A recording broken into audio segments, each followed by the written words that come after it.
Hello, welcome to Yoga with Rach. And Rach, thank you very much for joining me. We're on week 2 of our Virgo practice.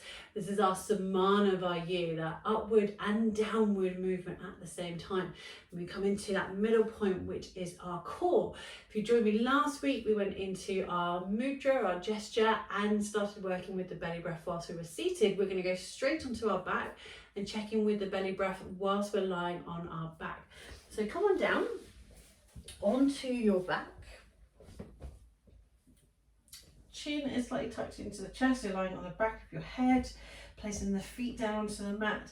Knees and feet are hip width apart. Make sure the legs stay active so you're not dropping the knees wide or dropping the knees together. And have a slight tuck of the tailbone in towards you. So rather than pushing the tailbone down into the mat, you want the tailbone slightly tucked. So if you try and place your hands underneath your back, you wouldn't be able to. So you're pushing your back into the mat, and this helps to protect and support your lower back. Now you're going to bring your hands down onto the mat and working with your belly breath. So you're moving the belly button, so this activates the lower abdominals, your TVA, your transverse abdominals. But if you need to, do check in with the breath first. So you're inhaling and you're relaxed. Your exhaling is when you're going to be activating into your belly breath. So never force the breath. Whenever you're ready, as you're exhaling, pull the belly button in, engaging your core.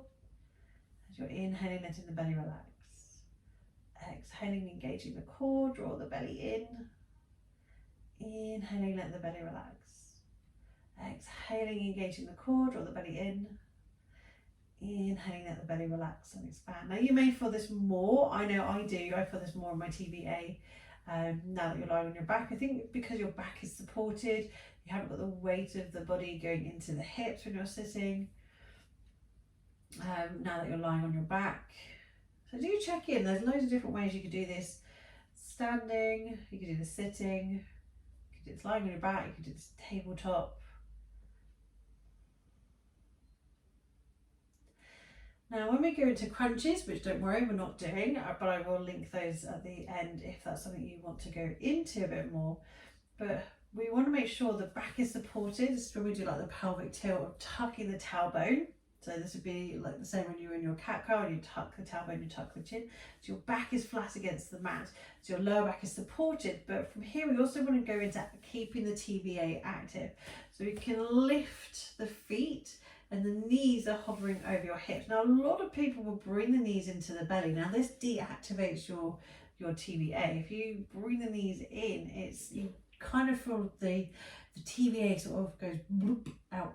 There's no proper big word I'm going to use for that. Just bloop there. The belly goes bloop.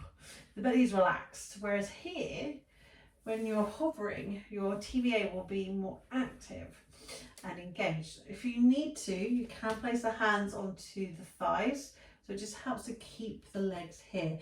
Now if this feels heavy, you can also practice this with a chair, so you can place your heels onto the seat of the chair, so you get used to this alignment without creating too much weight or tension, especially if you really activate into your hip flexors. And exactly the same, as you're exhaling, engage the core, as you're inhaling, letting the belly relax.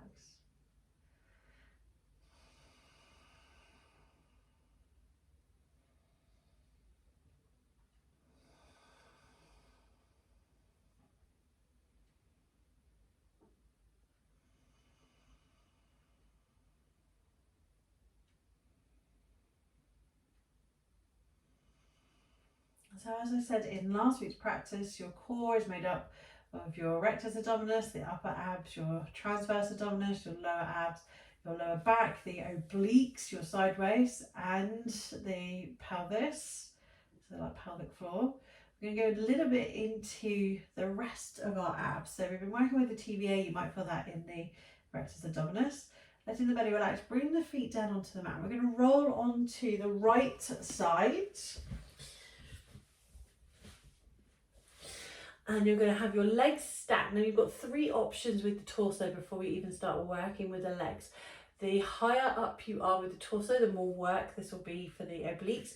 Don't let that guide you. If it feels strenuous, then move into one of the other variations. Remember, done is better than perfect. Perfect doesn't mean doing all the variations.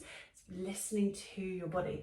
So option 1 is to stretch your right arm out and bring your head down so your right ear is lying on the upper arm. Your left arm, you're going to bend the elbow and place the hand down in front of you. This is your stabilizer. Option 2, lift your head up, bend your right elbow and place your right hand onto the right side of your head. So maybe on your ear or just above your ear. Option 3 is to lift your head up and you're on your right elbow, your forearm and the palm of your hand. Left hand hasn't moved. I always like option 2 and we call this Vishnu's couch. Chilling on Vishnu's couch. Just imagine him on his lovely chaise longue.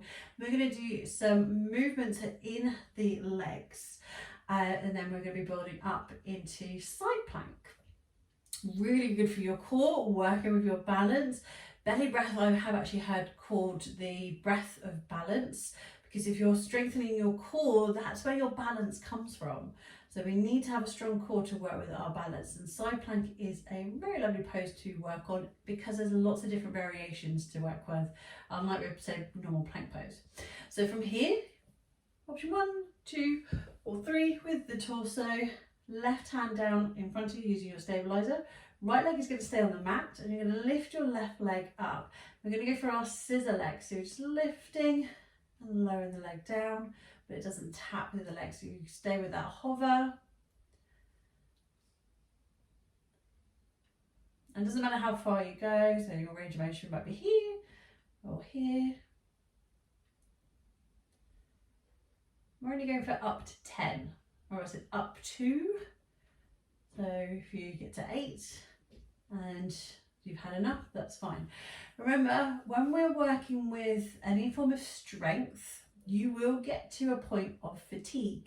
Fatigue is good because then you're working to a point of failure. Failure is a good thing when you're working for strength.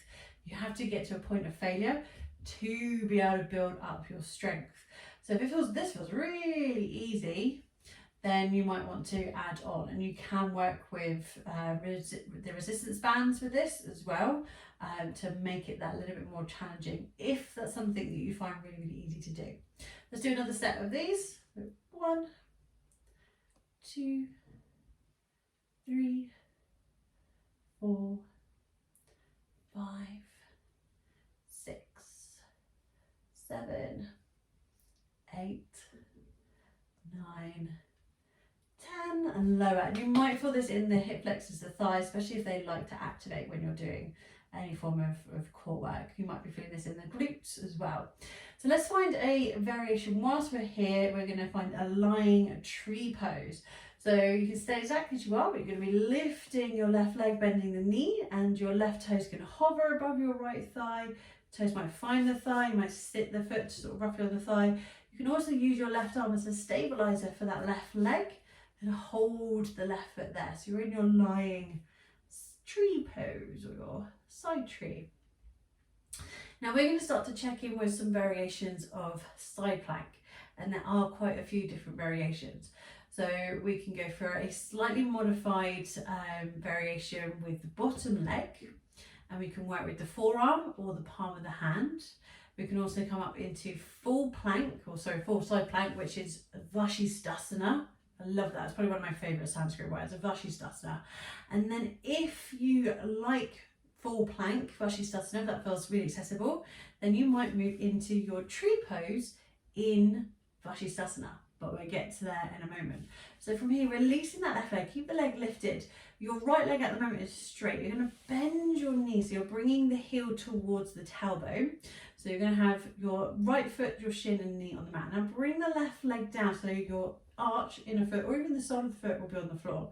Now from here, if you're in the second variation like me, or you're lying completely on your side, we're going to lift up to that third option so we can work with the forearm. So you've got your elbow, forearm, palm of the hand on the mat. You can use your left hand and push into that right arm to lift your right hip. Left foot stays on the mat and lifting the left arm up. Now working with the palm, so bring the hips back down. You'll lift your elbow up and you're going to place the palm of your hand on the mat. Now you want to make sure you're not here, because that's going to be a lot of pressure and weight onto the wrist, maybe even the shoulder will feel this. Some of us will push the shoulders up into the ears. So you might need to move the hand further away from you, using your left hand to lift up. So you almost want your foot roughly in line with the knee, and you're lifting up. I think if you feel there's a lot in the shoulder, it may mean that you've got the arm too close, or you're collapsing in. But check in, have a little move around with where you land on the mat, how you use that stabilizing leg. And for Vashisthasana, we come back down, we stretch the right leg out. Now you want the legs stacked, one leg literally on top of the other. So the arch is the inner arch of the foot, one is on top of the other. The right foot, you're on the little toe side. The whole outside edge of your foot is on the mat, and you're lifting up and lifting up. And lowering back down. If that feels comfortable, if you liked your tree pose when we were on the lying on our side, then we can have a go with lifting up into Vashisthasana. Perhaps you're bending that left knee. The foot doesn't have to touch the thigh. You don't have to be here for long. And coming back down, moving onto the belly. So we've done a TVA. There's a little bit of obliques. And now we're going to go to your lower back. So we're going to look at Sphinx pose and Locus pose variations. Now, if you want to just stay with your upper back lifted, the feet on the mat, you can go into Sphinx pose, forearms, palms of the hands, elbows on the mat, gently lifting the chin. Or you can go into half Locus pose. So you're stretching the arms back, but the feet are still on the mat. Now this may be what's more comfortable for your lower back. And from there you can lower your head down, your arms down, and lifting the legs up. So the thighs, the knees, the shins, the feet are lifted off of the mat. If it feels comfortable, then you might go into your full variation with your head, your chest, your arms and your legs lifted. Whenever you're ready, you can release and lower down, a little bit of a pranam. And then find which one feels comfortable for you. So I'm going to demonstrate this with just the legs lifted. We're going to go for a pulse. So again, a little bit of scissor legs. So you're lifting your legs up. The movement is from your hips and you're pulsing the legs to the sides as though you have lifted sides of your mat and you're just trying to tap your feet to the sides. So you might be counting for 10 and then lowering back down. Focusing on the breath, you lift the legs up. You can have your head, your chest, your belly, or belly will be on the mat, your head and your chest and your arms lifted. Maybe you're pulsing 1, 2, 3, 4, 5, 6, 7, 8, 9, 10. Lowering down.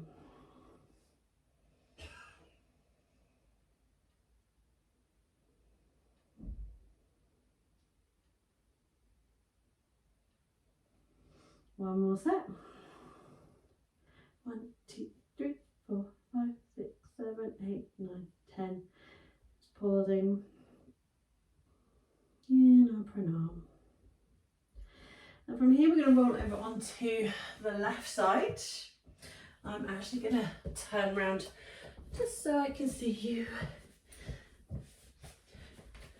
And exactly as we've done before. So we've got the legs stacked, we've got the left leg is on the bottom now, right leg is on the top. Find the option for the torso that feels right for you. So left arm could be extended out, left ear onto the arm, right hand in front of you, palm of the hand on the mat. Second option, lifting your head, bend the left elbow so you can lift your hand up to support your head, or lifting up nice and high so you're on the elbow, the forearm, palm of the hand. Find the option that feels right for you. We're going to lift that right leg up so it starts to hover. You'll go for up to 10. So that's 1, 2, 3, 4, 5, 6, 7, 8, 9, 10, and lower back down. We'll do one more of these before we start to find our side plank on this side. So lifting that right leg up.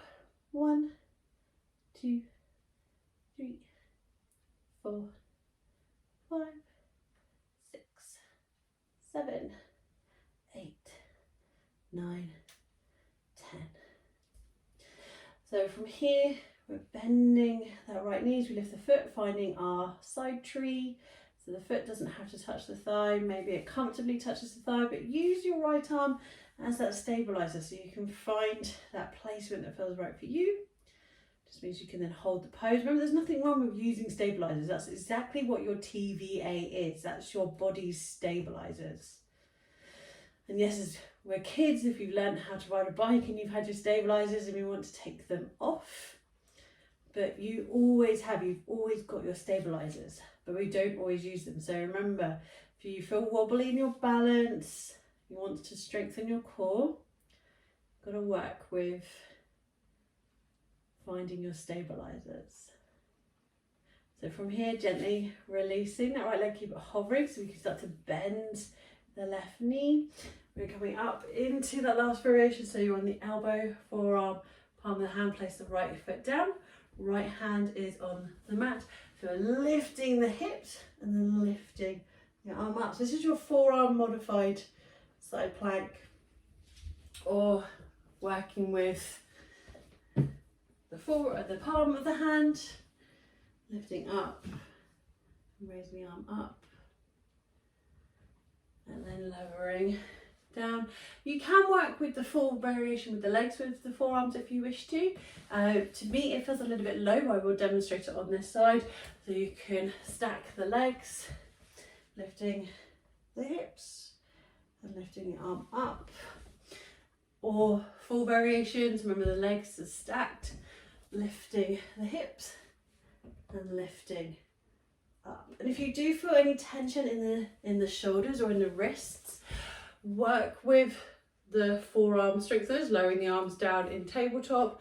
Work with your popcorn hands to really work with building that strength up into the forearms. So there's lots of things you can do that you don't have to do the pose that actually creates a tension. So you can build up that strength in other ways and then use these poses as your point of checking in. So from here, if you're having a go with your full Vashisthasana, so both legs are stacked, maybe you're adding on your tree pose. Whenever you're ready, coming back down and moving into pranam.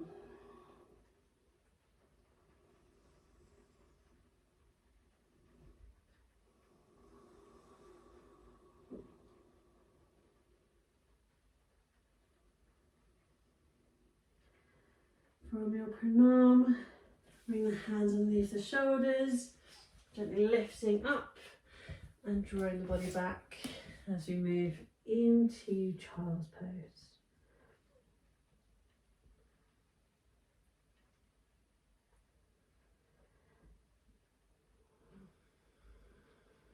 And you're welcome to stay here in your child's pose for as long as you wish.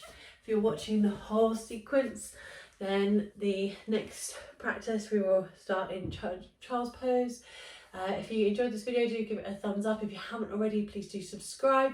All these videos are completely free. It just shows that you're supporting these videos going up on YouTube. I will put another couple of practices here and here if you are doing this on week 2 and want to go a little bit more into your practice.